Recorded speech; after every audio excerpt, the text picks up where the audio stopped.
back. It's your local godmother back at it again with another video. For those of you who are new, hello, my name is Zoilita, your local godmother. I also own 𝕤𝕤𝕤𝕤, which is an online holistic wellness shop. I do want to apologize for the glare in my glasses. I know it can be very annoying and very distracting, but your girl is blind. If you catch me looking down, I'm looking at my notes. I just have some topic points, because if not, I will get off a topic, and I think I say that in every video. Today I'm gonna be talking about cleansing and charging crystals. It's a very frequently asked question. Also, there are some people who don't know that crystals are supposed to be cleansed and charged in order for them to work properly. First off, I want to get out the way. Crystals aren't some sort of magic spell that if you buy one, your life is gonna change. They are there for metaphysical purposes. They bring certain frequency and vibrations, which inevitably can aid us in what we're trying to achieve and find. It's not a handout. It's there to help, but in no way, shape, or form is it a handout. I just want to put that out there, because a lot of people expect to buy crystals and poof, their life has changed and they understand everything. And you know, it doesn't work that way. It's a long journey. I've been on a journey with crystals since I was about like 13, 14. Takes a lot to understand them and for them to actually quote unquote work. Now that that's out the way, you are supposed to cleanse and charge your crystals, just like you're supposed to do anything else. Like your phone needs to be charged, you know, your makeup brushes needs to be clean. It's one of those situations. The reason to cleanse your crystals is to rid them of any, you know, negative energies or previous energies that were in the crystal. So I wrote down, crystals have the capability of absorbing and holding energies or vibrations. And the whole process from the earth to you in your hands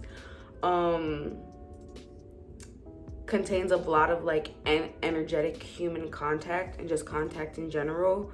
Also, you want the crystals to work or like be on the correct frequency, like I said, to provide for you and your intentions. Basically, it's just clearing the crystal's energy and setting intentions. Yeah, there are definitely a big difference in cleansing and charging your crystals. When you cleanse, you're removing previous unwanted energy and frequencies and basically restoring it or exchanging it with, you know, correct frequencies.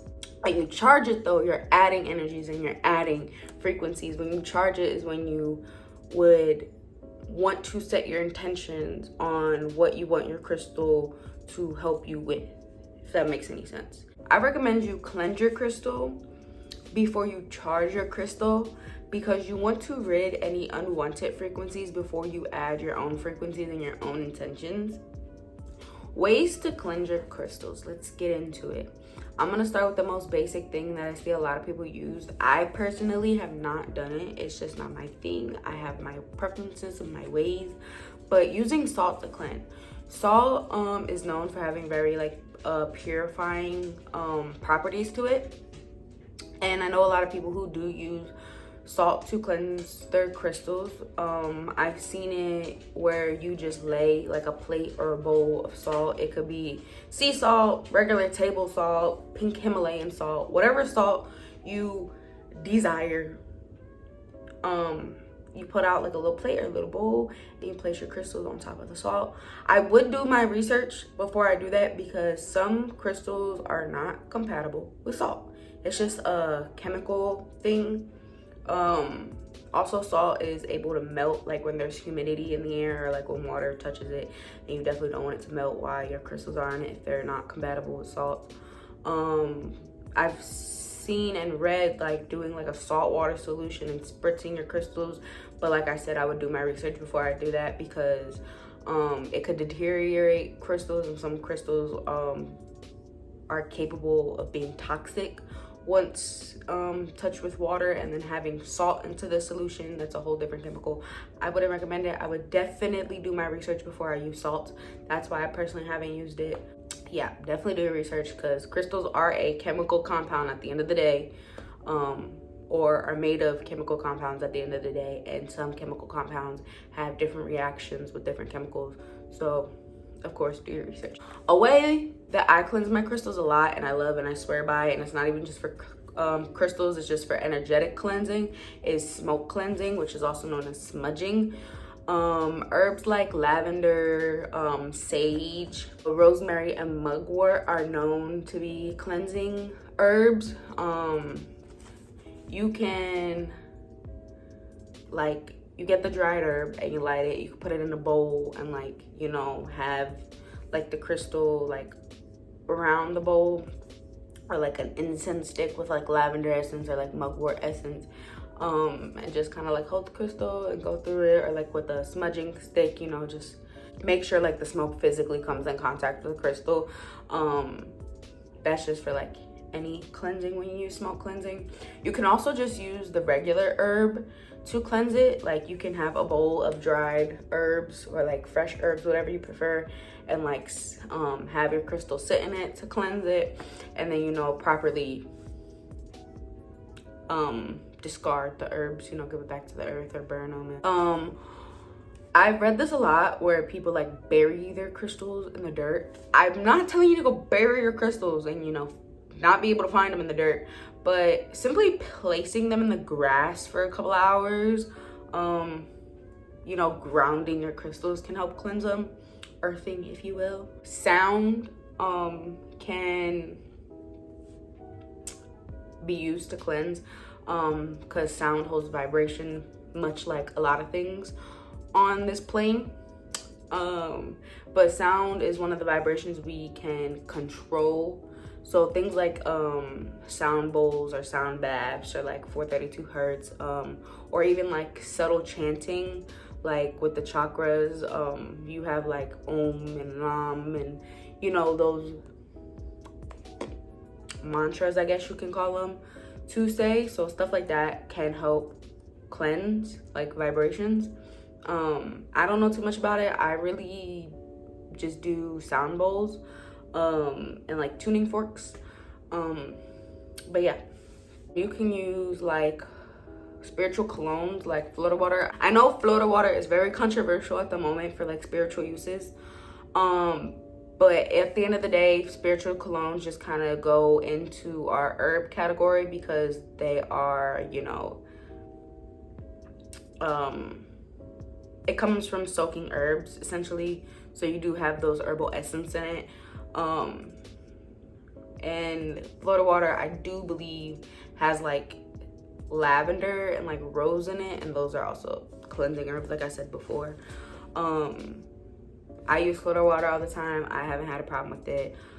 It's more of like a cultural thing for me. It's in both of my cultures, where Florida water is very predominantly used for cleansing. Yeah, so moving on to charging. The main thing of charging that I wrote was crystals, because selenite is very, very known for being a restoring crystal, you know, like energetic wise and frequency wise. Yeah, but like clear quartz can also amplify the effects of selenite, so that is also really good for charging and cleansing. And then you can charge your crystals with meditation, you know, setting that intention for your crystals, and, you know, bathing your crystal in your energy. So meditation is a good way to charge your crystal. Along with the moon, each moon phase has different properties and different, you know, intentions with it. So like I said, do your research. It's a simple search, properties of each moon phase, and whatever you resonate with, that's the phase you can set your crystal out in, and it'll help charge it and give it moon energy for your specific need. Like for a new moon, it's good for new beginnings and, you know, restarting and understanding, while a full moon is used to like release and restore and stuff like that. My way that I usually do it is I like to take my crystal, you know, spritz or toss a little Florida water on it, you know, let that Florida water dry off. And then I go into some smoke cleansing, like I'll use a sage smudge stick or like a lavender incense. And then I will set it on some selenite until my desired moon phase. And then I'll, you know, set it out for the night. Yeah, that's how I do it. I just, I didn't want to come on here and make a video just of how I do it. I also wanted to put different options in the video, just in case if you don't resonate with like Florida water and smoke cleansing and all that stuff. There's definitely other ways to do it. A lot of you may be wondering, when should I cleanse my crystal? When? Like, how do I know my crystal needs cleansing? There's a lot of sayings where if like your crystal loses its hue, it's time to be cleansed or charged or things like that. Honestly, I'd recommend to cleanse it and recharge it every time you use it.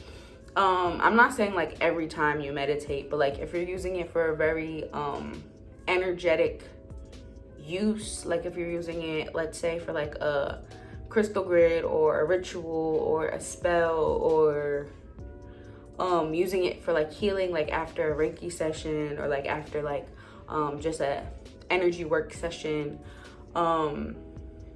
I would say cleanse it and charge it and recharge it, just so when you go to use it again for that same purpose, it's already strong to do what you need it to do. I wouldn't overthink it. You can do it once a week, you can do it once a month if you're not an energy worker, but if you are an energy worker, I would recommend to use to cleanse it and recharge it like after every energy work session, because you don't want somebody else's frequency and vibrations being passed on to your next client, or even to yourself if you want to use that crystal. So I would definitely recommend it every time you use it if you're an energy worker, and like once a week if you're not. You can go to the gas station and buy incense for like $2. The little nag champa ones that are in like a blue or like a black and silver box for like $3 at most at the gas station. Put it in the moon to charge it. Use the incense to cleanse it. Very simple things. Definitely don't overthink a situation like that. A lot of people overthink cleansing and charging their crystals. It's not that difficult, love. But yeah, that's all I have to share with y'all today. I hope you learned something and you know, you took your little notes. I hope you guys enjoyed, and I'll see y'all next time. Peace and love, my beautiful beings.